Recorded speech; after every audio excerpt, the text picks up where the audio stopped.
qu'on est qu'on fait miracle. L'éternel, qu'on est qu'on fait miracle. Miracle va opérer. Vous gardez le côté là. Oui. L'éternel, qu'on est qu'on fait miracle. L'éternel, qu'on est qu'on fait miracle. Alléluia. Côté là. Lève-moi là. L'éternel, qu'on est qu'on fait miracle. L'éternel, qu'on est qu'on fait miracle. Alléluia. Levez-moi. Levez-moi. L'éternel, qu'on est qu'on guérit. L'éternel, qu'on est qu'on guérit. Un miracle qui va faire la messieurs. Levez-moi. Dans le monde, ça comme miracle. Au miracle. L'éternel, qu'on est qu'on traverse le monde. L'éternel, qu'on est qu'on traverse le monde. Levez-moi, recevoir. Hey! L'éternel, qu'on est qu'on ouvre porte. L'éternel, qu'on est qu'on ouvre porte. Vous pouvez recevoir ça, vous Demeurez. L'éternel, qu'on est qu'on traverse le monde. L'éternel, qu'on est qu'on traverse le monde. Recevons miracle. Amis auditeurs, amis téléspectateurs, téléspectatrices, auditrices, nous vous disons bonsoir et bienvenue à notre étude biblique de ce soir. Je l'avais dit récemment à travers un post, les réseaux sociaux sont ouverts et les gens utilisent les réseaux sociaux pour faire passer leur message. Des gens utilisent leur plateforme pour enseigner la parole de Dieu et ces enseignements sont publics. Donc, si une personne fait un enseignement et que cet enseignement est erroné, ou encore c'est une hérésie qui prend le contre-pied de la saine doctrine, eh bien, j'avais dit, il est aussi de mon devoir. C'est le rôle du serviteur de Dieu, et c'était le rôle de Paul de défendre l'évangile de Jésus-Christ pour que ces enseignements-là ne troublent pas le peuple de Dieu et ne détournent pas les chrétiens sur le droit chemin.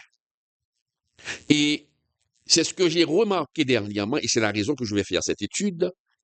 Il y a une dame qui se dit être enseignante et elle dit qu'elle est porteuse du message de la grâce. Elle précise qu'elle enseigne la grâce pour que vous soyez libérés des fausses doctrines. Ah, elle enseigne la grâce pour libérer les gens des fausses doctrines. Et qu'est-ce qu'elle a dit? Son nom, c'est Victoire Mency. Victoire Mency, elle a carrément déclaré que la morale ne fait pas partie de l'évangile.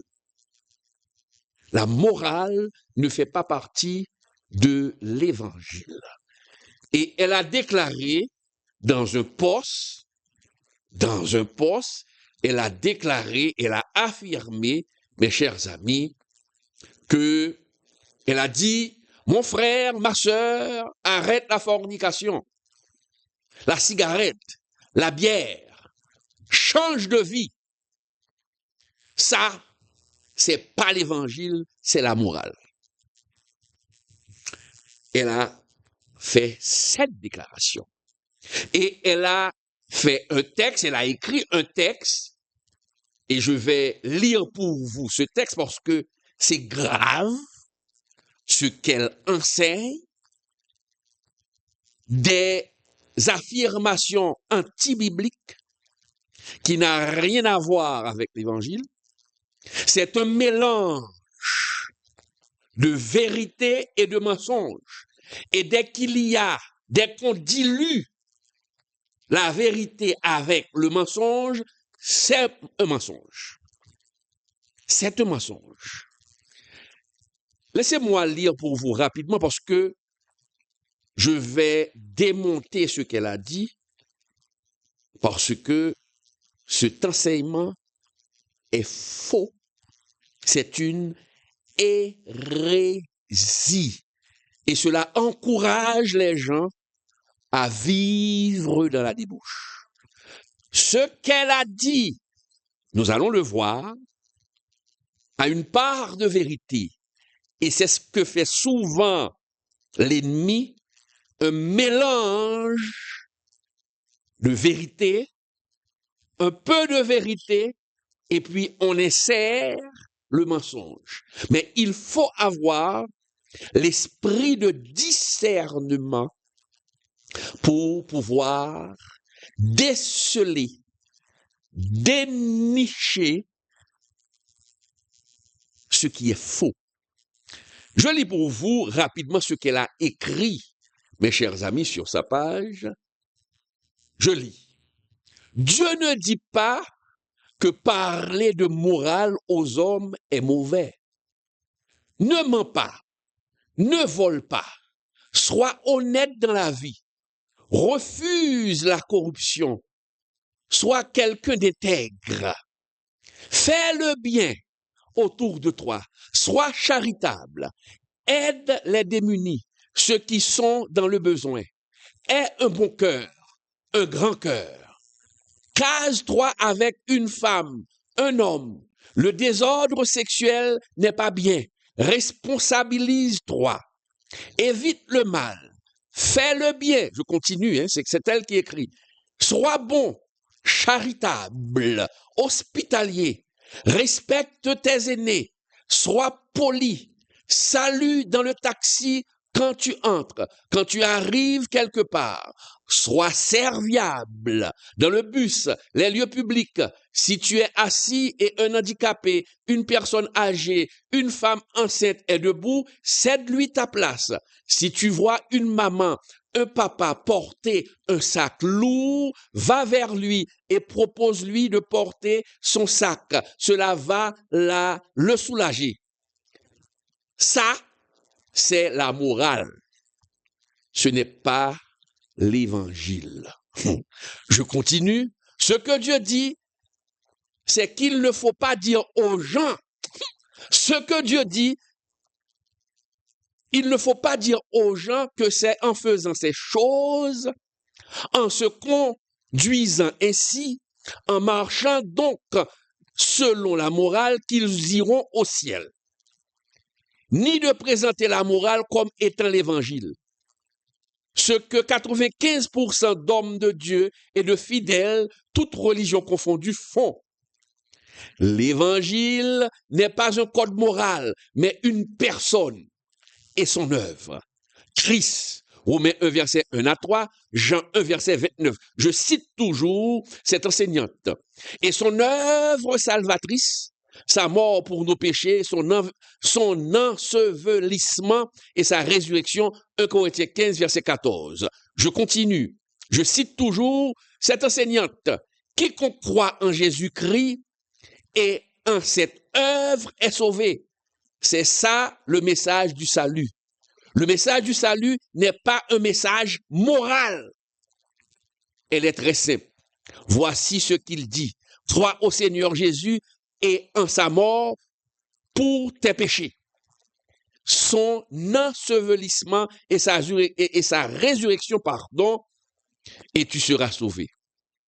Tu vois que cela n'a rien à voir avec ce que la religion t'a toujours présenté comme étant l'évangile, le message du salut. Et elle prend l'exemple de Acte 16. Acte 16, verset 29 à 31, elle a pris cet exemple et elle dit, y vois-tu Paul et Silas donner une liste d'interdits à observer aux geôliers? Lui dire de cesser de pécher pour aller au paradis, ils ne l'ont plus encouragé à vivre dans le péché. Et mes chers amis, il y a une part de vérité dans ce qu'elle dit. Parce que laisse-moi résumer pour vous. La moralité n'est pas l'évangile. Là, c'est vrai. La moralité n'est pas l'évangile. Mais l'évangile sans moralité est nul. Mes chers amis, l'évangile sans moralité est nul. Et c'est ce que nous allons prouver.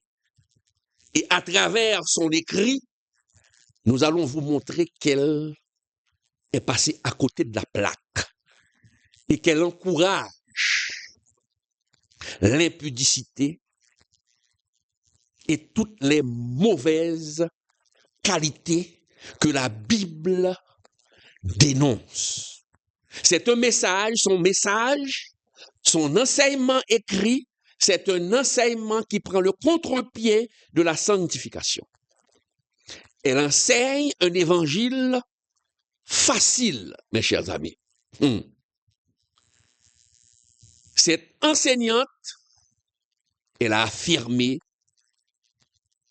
que la moralité n'est pas l'évangile. C'est vrai. Et je dis amen pour la première partie. Je dis amen. La moralité n'est pas l'évangile. La morale ne sauve pas. Amen. Ce qu'elle dit est vrai. Ce qu'elle dit est vrai. Mais attention, un évangile sans morale, sans transformation de vie, est un évangile vide, est un évangile nul.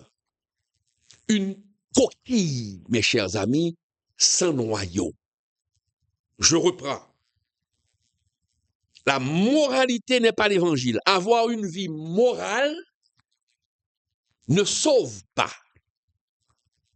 Mais quand on reçoit l'évangile, la Bible exige qu'on ait ou qu'on mène une vie de moralité. Ce soir, nous allons démontrer par la parole de Dieu que la foi qui sauve est une foi qui sanctifie. Est une foi qui sanctifie. C'est ça. Que Paul, elle a cité Paul, et le même Paul qu'elle a cité, qui n'a pas parlé, qui n'a pas donné d'interdit au geôlier, a dit, crois au Seigneur Jésus et tu seras sauvé. Et Dieu, toujours dans la Bible, a dit, l'auteur de l'Épître aux Hébreux a dit, sans la sanctification, personne ne verra le Seigneur. Hébreux 12, verset 14. Préparez votre cœur ce soir, mon ami. Nous allons marcher sur un terrain exigeant, mais un terrain libérateur. L'évangile, c'est pas un évangile de bonbons. L'évangile n'a jamais été un évangile facile. On vous offre aujourd'hui un évangile facile. Mes chers amis, la vérité sur l'évangile, oui, l'évangile, mes chers amis, on précise ou elle précise, l'évangile n'est pas un code moral. L'évangile, c'est une personne. Christ et son œuvre salvatrice. C'est vrai. C'est vrai ce qu'elle dit. Mais est-ce que recevoir cette personne laisse notre morale échanger? Oui, l'évangile, c'est une personne. Mais cette personne, Jésus-Christ, est aussi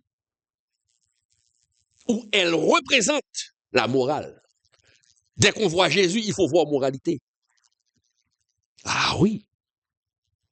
Parce que lorsque nous lisons, elle a pris ce passage, Jean 1, verset 9, mais elle n'a pas su bien décortiquer le passage. Elle passe à vol d'oiseau sur ce passage. Jean 1, verset 29. Que nous dit Jean 1, verset 29? Regardons ensemble, mes chers amis. Jean 1, verset 29 nous dit très clairement, voici l'agneau de Dieu qui ôte le péché du monde. Ah, voici l'agneau de Dieu qui ôte le péché du monde. Ôter le péché, ce n'est pas seulement pardonner, mes chers amis. Je reprends. Ôter le péché, ce n'est pas seulement pardonner, c'est aussi purifier. C'est aussi détruire l'emprise du mal. Je ne cesse de le répéter. Jésus est mort sur la croix pour nous sauver de la domination du péché, de l'emprise du péché. Mais nous sommes toujours pécheurs. Lorsqu'on reçoit Jésus comme son sauveur personnel, il est mort sur la croix. En mourant sur la croix, il ne nous rend pas complètement saints, mais il nous délivre de la domination du péché pour ne pas demeurer dans le péché. Est-ce qu'on est là? Pour qu'on ait la vie éternelle. Mais on peut pécher, on peut tomber. Nous allons voir ça ce soir. Et c'est la raison pour laquelle il est clairement dit dans la parole de Dieu, sans la sanctification, personne ne peut voir le Seigneur. Je vais faire parler la Bible ce soir pour démonter cet enseignement fallacieux. Regardez, et si nous lisons dans Jean 6, versets 1 et 2, ce même Paul que cette enseignante a cité, ce même Paul a passé toute sa vie, a passé presque toute sa vie à dénoncer le péché, à réclamer une vie sainte, à exiger une vie de moralité. Donc, prendre un passage et le retirer de son contexte, l'isoler des autres passages, c'est malhonnête. C'est très malhonnête pour enseigner quelque chose que les gens veulent entendre. Romains 6, versets 1er, 1 à 2. Et d'ailleurs, ce même Paul, avant Romains 6, versets 1 et 2, ce même Paul nous prévient. La parole de Dieu nous prévient, attention à personne qui nous offre un faux évangile. Il n'y a qu'une seule doctrine. Qu'une seule doctrine. Et le pire, c'est que cette enseignante a l'audace de dire, pour nous libérer des fausses doctrines. Elle enseigne une fausse doctrine et elle traite la saine doctrine de fausse doctrine. Je me demande de quel esprit est animée cette enseignante. Et Paul nous dit, il nous faut faire attention. Il faut faire attention à ceux et à celles qui nous offrent, qui nous présentent un autre évangile, qui n'est pas l'évangile que Jésus-Christ nous a donné. Nous lisons dans Galates 1er, verset 8. Galates 1er, verset 8, c'est Paul. Paul nous dit, mais quand nous-mêmes, quand un ange du ciel annoncerait un autre évangile que celui que nous vous avons prêché, qu'il soit anathème. Qu'il soit anathème. Qu'il soit anathème. Donc, Paul est clair. Déclarer que l'évangile se dissocie de la moralité, c'est une hérésie, c'est un mensonge. Et Jean 8, verset 44 nous dit, le père du mensonge, c'est le diable. Le père du mensonge, c'est le diable. Regarde ce que dit Romains 6, versets 1 et 2. Romains 6, verset 1 et 2, toujours Paul, qu'elle présente comme l'apôtre de la grâce, mais qui ne donne pas d'interdit. Elle a pris un seul passage, acte 16, pour asseoir un enseignement, un faux enseignement, un enseignement hérétique, un enseignement de mensonge. Romains 6, versets 1 et 2 précise, lisons, moi je fais parler la Bible. Romains 6, versets 1 et 2 nous dit, écoutez, que dirons-nous donc? Demeurerions-nous dans le péché afin que la grâce abonde? Loin de là, nous qui sommes morts au péché, comment vivrions-nous encore dans le péché? Avec ce seul verset, cette parole de Dieu démonte l'enseignement de cette enseignante. Chers amis téléspectateurs, la grâce ne donne pas un laissez-passer pour l'immoralité. Non, la grâce ne donne pas un laissez-passer pour l'immoralité. Mais la grâce donne la puissance de vivre autrement, de faire l'effort. Et c'est ce que nous dit Paul. Que dirions-nous donc? Demeurerions-nous dans le péché après la mort de Jésus-Christ sur la croix? Est-ce que nous pouvons vivre encore sous la domination du péché? Et c'est ce que ça veut dire. Demeurerions-nous dans le péché afin que la grâce abonde? Il y a une autre personne, encore une femme, qui avait dit, péchons beaucoup, et dès qu'on pêche beaucoup, il y aura beaucoup plus de grâce. Mais Paul dit, loin de là, parce que Jésus est mort pour nous libérer de l'emprise du péché, mes chers amis. Donc, nous voyons que la grâce n'est pas un laissez-passer. La grâce n'est pas un laissez-passer. Cette enseignante que nous combattons ce soir utilise, comme je viens de dire, un seul passage. Un seul passage. L'exemple de Paul et Silas en prison, que nous lisons dans Actes 16.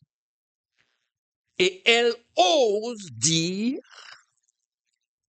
ils n'ont pas donné de règles morales aux geôliers. Paul et Silas n'ont pas donné de règles morales aux geôliers. Paul a seulement donné la foi. Paul a seulement donné la foi. Mais l'enseignement de cette dame omet délibérément, elle oublie volontairement que le même Paul passe toute sa vie ou a passé toute sa vie à exhorter les croyants à mener une vie sainte, à avoir une conduite sainte. Ce même Paul, j'ai l'impression pour elle, la Bible est constituée d'un seul passage. Acte 16. Acte 16. Et la question que je me suis posée en lisant ce texte, qui a reçu beaucoup de likes, la question que je me suis posée, mais pourquoi cet oubli? Pourquoi elle n'a pas parlé de 1 Corinthiens? Pourquoi elle n'a pas parlé de Galates? Pourquoi elle n'a pas parlé des autres enseignements de Paul? La raison est simple, la réponse est simple. C'est parce que Madame veut moderniser l'évangile. Madame veut rendre confortable l'évangile. Rendre l'évangile quelque chose de facile, sans exigence. Madame veut plaire à une génération qui rejette toute autorité morale. Toute autorité morale. Mais la Bible, mes chers amis, résiste à cette tentative, résiste à cette démarche démoniaque. La Bible résiste, la parole de Dieu résiste, mes chers amis. Certains disent, d'autres enseignants, des prophètes, beaucoup je considère comme des faux prophètes, moi je l'ai dit dernièrement, et je rejoins le pasteur, et j'ai oublié le nom, qui a dit, pour lui, 95% des prophètes d'aujourd'hui sont tous faux. Et je l'appuie. 95% des prophètes que l'on voit aujourd'hui, durant les temps modernes, durant ce temps moderne, 95% de ces prophètes sont faux. Sont faux. Il y a des enseignants qui déclarent, des faux prophètes qui déclarent, c'est l'ancienne alliance. Entendez? C'est l'ancienne alliance qui parlait de péché, de code moral. Et l'ancienne alliance est dépassée. Mais ils oublient les enseignements révolutionnaires de Jésus. Révolutionnaires de Jésus. Dans les enseignements de Jésus, Jésus a mis beaucoup l'accent sur la moralité. Sur la moralité. Lisons ce que Jésus dit dans Matthieu 5, verset 17. Matthieu 5, verset 17. Pour ceux qui disent que c'était dans l'ancienne alliance qu'on mettait l'accent sur le péché, mais avec la grâce, ce n'est plus la même chose. On ne doit pas mettre l'accent sur la moralité. La moralité, ce n'est pas l'évangile. Matthieu 5, verset 17, Jésus a déclaré et déclare à ceux qui affirment que les enseignements de l'Ancien Testament sont dépassés. Jésus déclare dans Matthieu 5, verset 17. Matthieu 5, verset 17, Jésus déclare, mes chers amis, ne croyez pas que je sois venu abolir la loi ou les prophètes.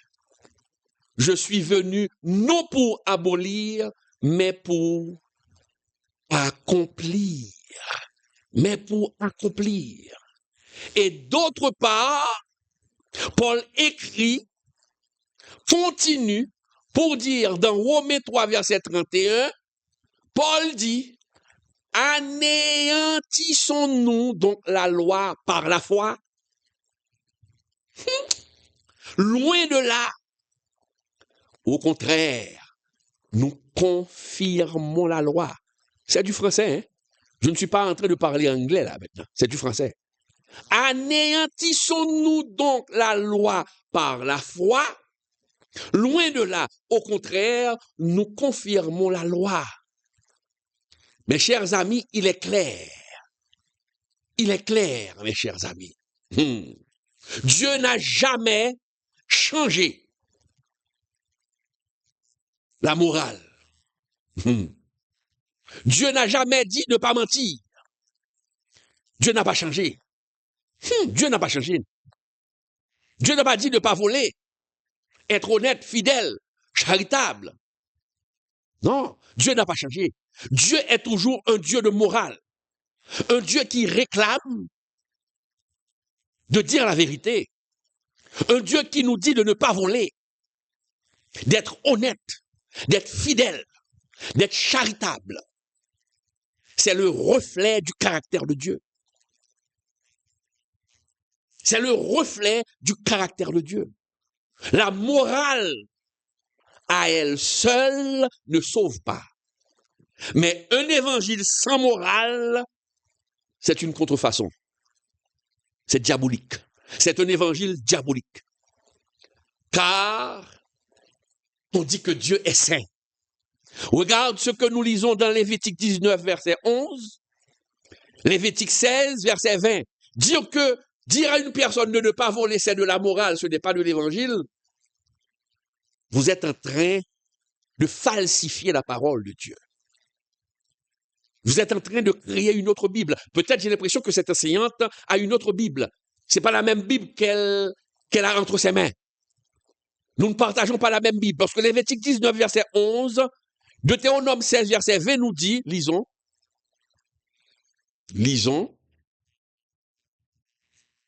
rapidement, Lévitique 19, verset 11, vous ne déroberez point et vous ne mentirez point. Deutéronome 16, verset 20 nous dit, tu suivras ponctuellement la justice, mes chers amis. Ponctuellement la justice. Maintenant, écoutez, mes chers amis, ce que j'ai à vous dire, mes chers amis.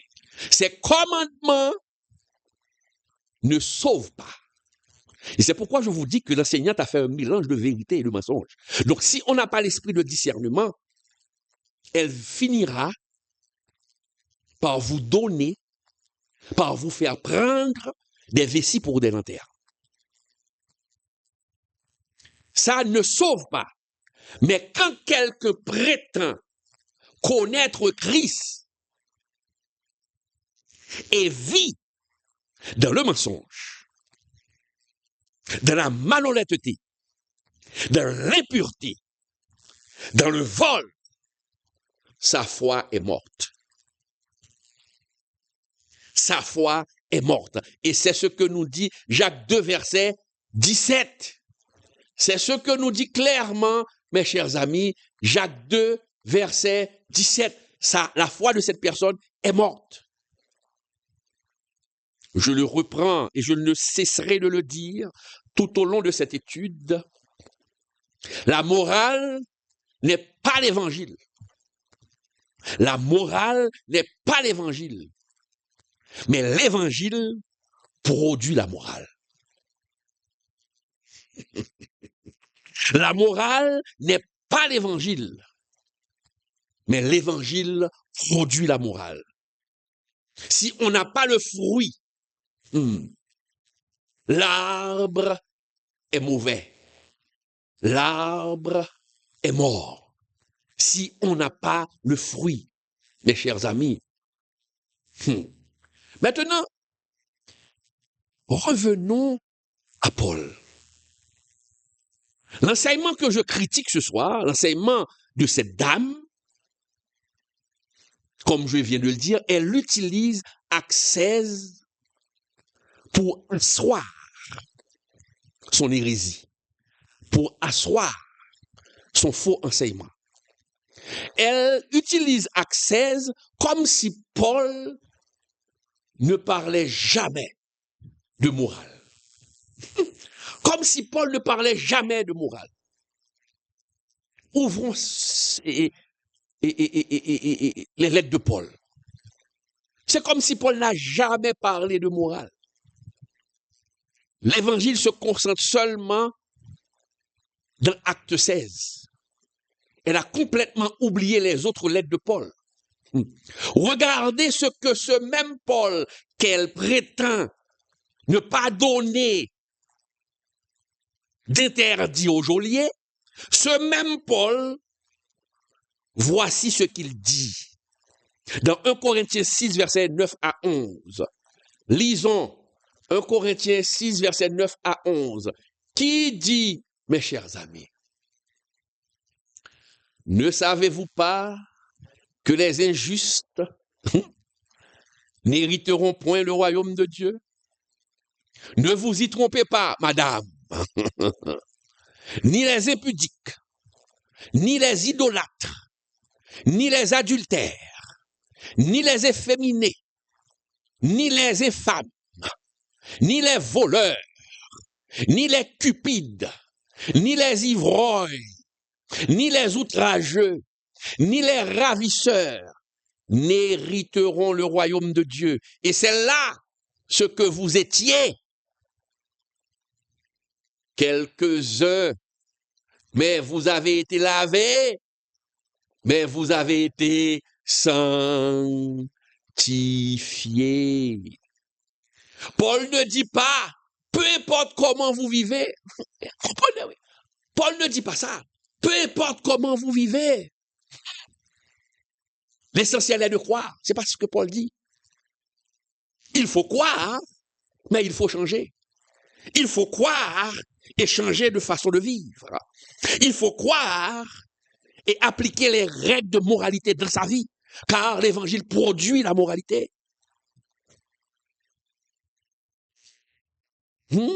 Et Paul dit clairement, ceux qui disent clairement qu'ils ont la foi, qu'ils ont reçu la grâce et qui vivent dans le vol, dans l'adultère, dans l'homosexualité, la parole est claire, ces personnes iront en enfer. Ces personnes iront en enfer. Ce n'est pas moi qui le dis, c'est la Bible. C'est la parole de Dieu qui le dit. Car la foi authentique change les pratiques. Galates 5, verset 19, 21 nous dit, Galates 5, verset 19, 21 nous dit, mes chers amis, très clairement, ce même Paul nous dit très clairement, les œuvres de la chair sont manifestes. Je vous dis d'avance, comme je l'ai déjà dit, que ceux qui commettent de telles choses, bon, j'ai l'impression, quel livre ou quelle Bible possède cette dame? Commettre de telles choses n'hériteront point le royaume de Dieu. Et si tu n'hérites pas le royaume de Dieu, tu n'iras pas au ciel. Et si tu n'iras pas au ciel, tu iras tout droit en enfer. Et ce sont les codes moraux, oui, les codes moraux. Si on ne les applique pas dans sa vie, nous irons en enfer. La moralité à elle seule n'est pas l'évangile. Nous sommes d'accord, mais l'évangile, sans l'application des principes moraux, est nul et vous envoie tout droit en enfer. La parole de Dieu est claire. La parole de Dieu est claire. Il y a un autre passage, toujours Paul. Et c'est pourquoi je vous dis, Paul a passé toute sa vie, mes chers amis, toute sa vie à dénoncer les mauvaises pratiques, à dénoncer le péché. Ce soir, souffrez que je fasse parler la Bible. Lisons Colossiens 3, verset 5-10, et lisons 1 Thessaloniciens 4, verset 3 à 7. C'est Paul. Ce même Paul qui a donné l'évangile au geôlier. C'est lui qui parle encore. Lisons Colossiens 3, verset 5-10, qui nous dit, Colossiens 3, verset 5-10, qui nous dit, rapidement, je le mets à l'écran, Colossiens 3, verset 5-10, qui nous dit, faites donc mourir vos membres qui sont sur la terre. Écoutez, oui. Faites donc mourir vos membres qui sont sur la terre. L'impudicité, l'impureté, ça c'est de la moralité. La passion, la mauvaise convoitise et la cupidité. Ne mentez pas les uns aux autres. Paul a parlé aux chrétiens de Colosse. Maintenant, quand il est arrivé à l'église de Thessalonique, voici ce qu'il a dit. Ce que Dieu veut, c'est votre sanctification. C'est que vous vous absteniez de l'impudicité. Car Dieu ne nous a pas appelés à l'impureté, mais à la sanctification.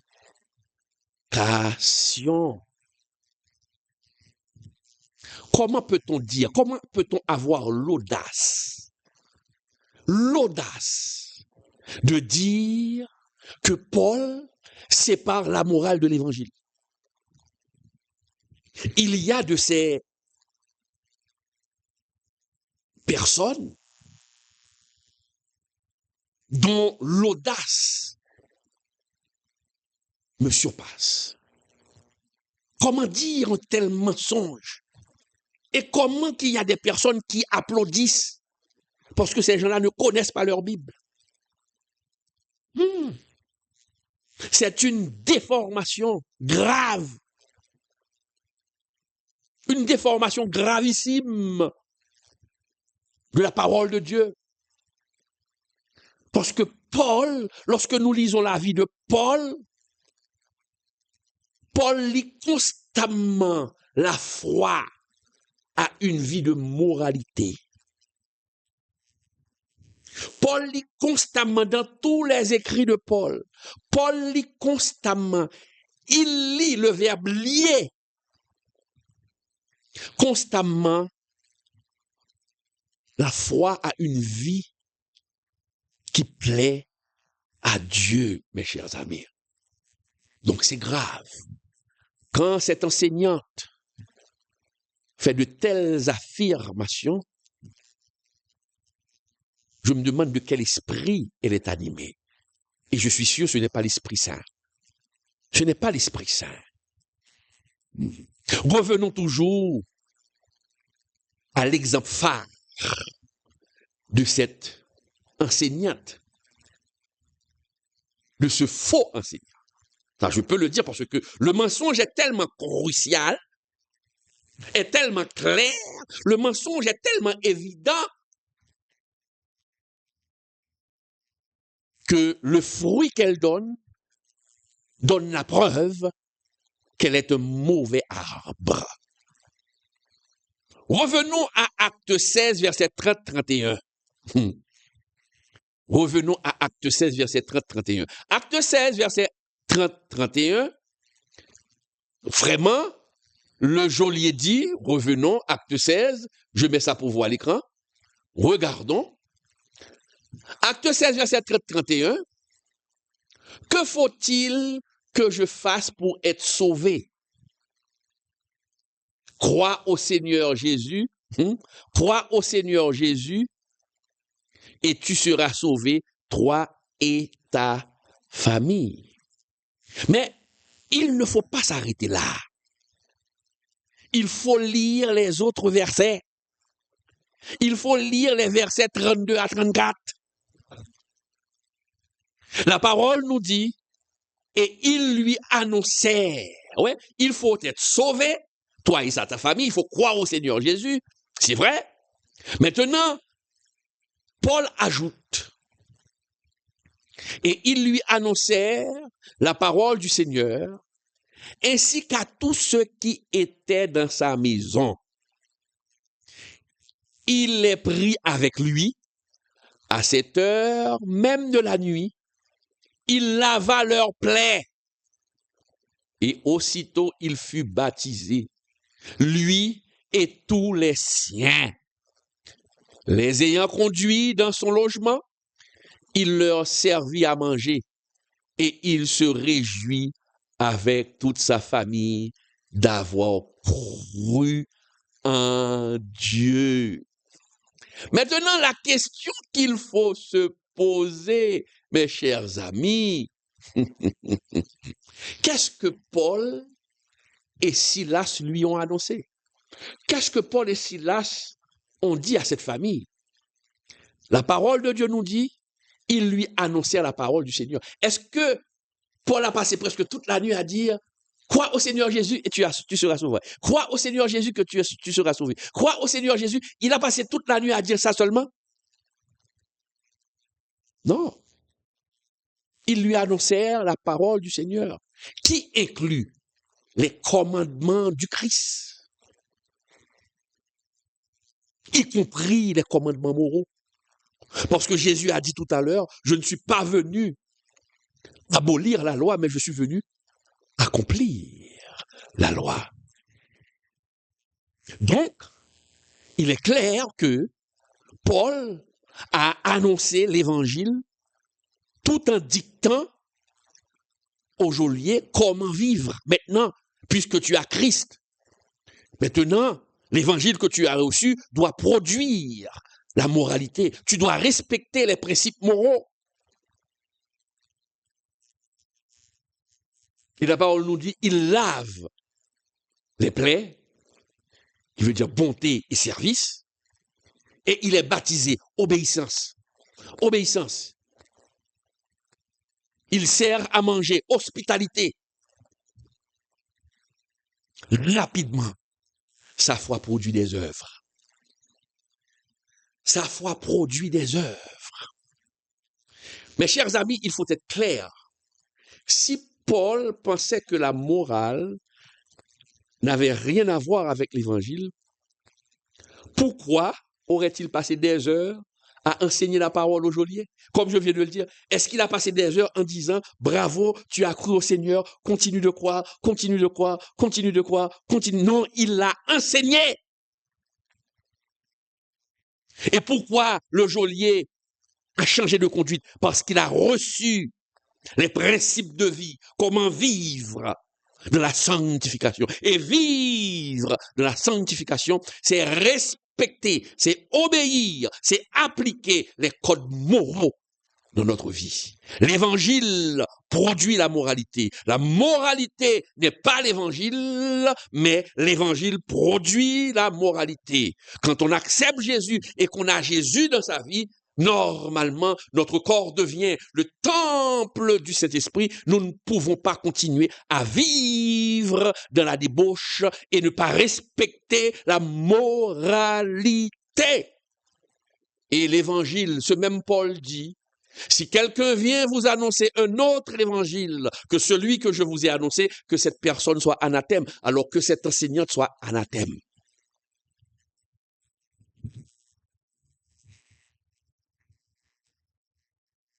Jacques 2, verset 14-24.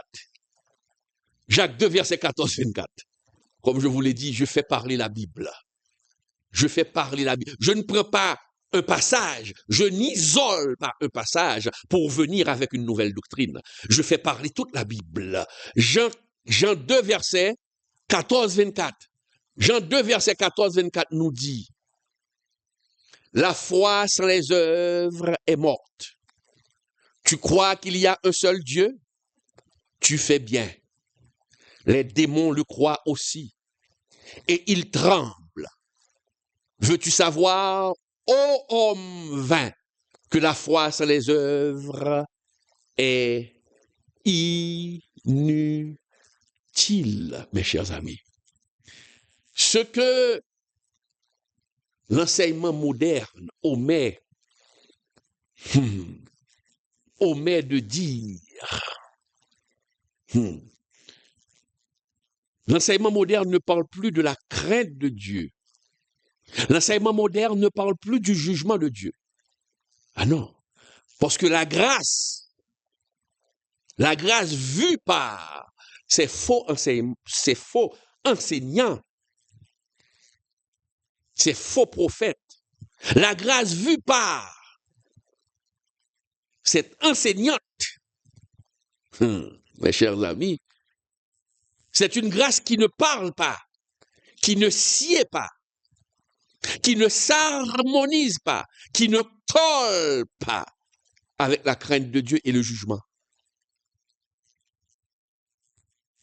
Et moi, je vous le dis sincèrement, mes chers amis, l'enseignement qui dissocie morale et évangile omet aussi des versets comme Hébreux 10, versets 26-27. Cette dame ne pourra jamais expliquer Hébreux 10, versets 26-27. Que nous dit Hébreux 10, versets 26-27? Hébreux 10, versets 26-27 nous dit, et 2 Corinthiens 5, verset 10 nous dit, j'aimerais que cette dame m'explique ce passage. Si nous péchons volontairement, écoutez, si nous péchons volontairement après avoir reçu la connaissance de la vérité, il ne reste plus de sacrifice pour les péchés, mais une attente terrible du jugement. Si vous péchez volontairement, après avoir reçu la connaissance de la vérité, après avoir reçu Jésus, et que vous continuez à patauger dans la boue du péché, il n'y a plus de sacrifice. Donc tu n'as qu'à attendre ton jugement. 2 Corinthiens 5, verset 10, Paul dit, il nous faut tous comparaître devant le tribunal de Christ, afin que chacun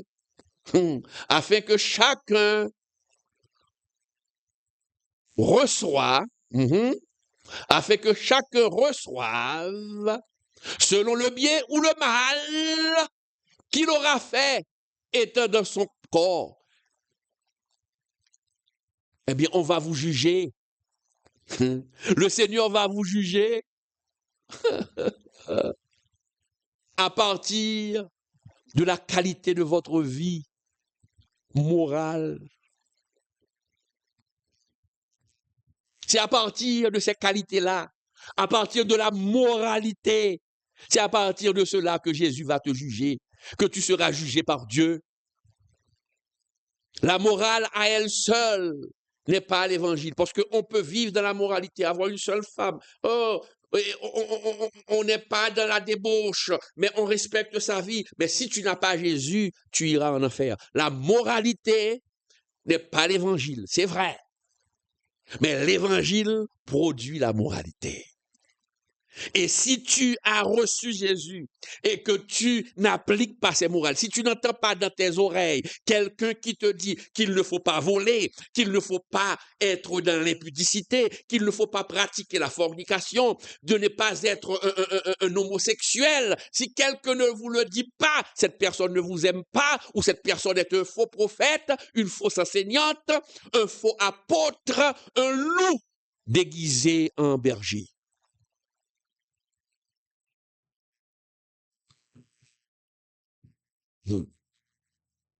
Mes chers amis, la grâce ne supprime pas la responsabilité morale. La grâce ne supprime pas la responsabilité morale. La grâce rend la responsabilité morale possible.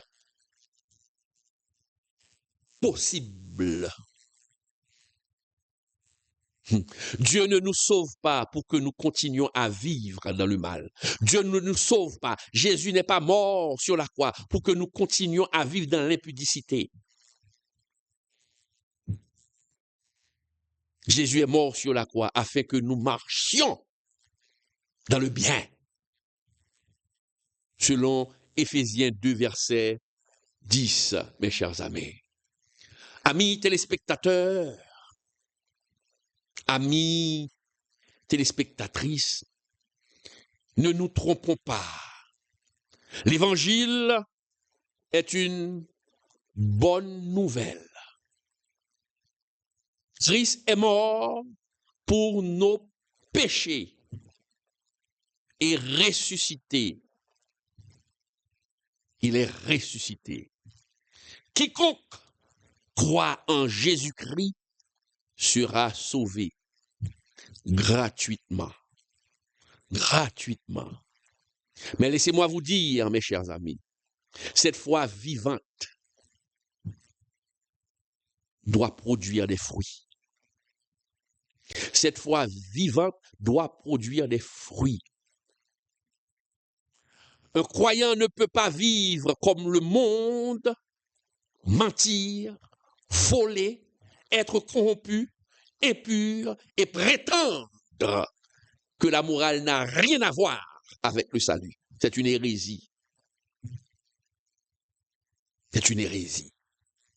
Paul, mes chers amis, a dit au geôlier, crois. Et aussitôt, il lui a enseigné la parole du Seigneur qui commande la moralité, qui commande la sainteté. Mes chers amis, Si vous avez entendu ce message, si vous avez l'habitude d'entendre ces messages qui affirment, peu importe comment vous vivez, dès que vous croyez, vous êtes sauvé, il faut vous méfier. Il faut vous méfier. Il faut vous méfier. Ce sont des loups ravisseurs. La Bible appelle ces enseignants des loups ravisseurs. C'est un évangile diminué, un évangile édulcoré, un évangile dilué, un évangile sans croix intérieure, un évangile sans transformation intérieure. Mon ami, ce soir, je vous invite à recevoir Jésus-Christ non seulement comme sauveur, mais comme Seigneur. Celui qui sauve est aussi, mes chers amis, celui qui transforme. Je reprends, celui qui sauve est aussi celui qui transforme. Mes chers amis, ça a été vraiment un plaisir d'être avec vous ce soir. L'étude de ce soir vous a ouvert les yeux. Ceux et celles qui mènent des gens tout droit en enfer. Et souvent, ces gens d'enseignants, ces gens d'enseignantes n'enseignent que pour un gain sordide. D'ailleurs, l'apôtre Paul l'a dit. Paul l'a dit clairement, au dernier temps, les hommes ne supporteront pas la saine doctrine, mais ayant la démangeaison d'entendre des choses agréables, ils se donneront une foule de docteurs. Il faut fuir ces faux enseignantes et ces faux enseignants, ces faux apôtres, ces faux pasteurs, ces faux prophètes. Il faut les fuir comme la peste. Que le Seigneur vous bénisse.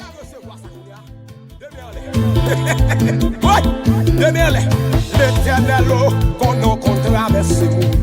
L'éternel qu'on nous traverse le monde. Recevons miracle. Recevons miracle. Recevons miracle. Pourquoi faut-il soutenir ceux qui prêchent la parole?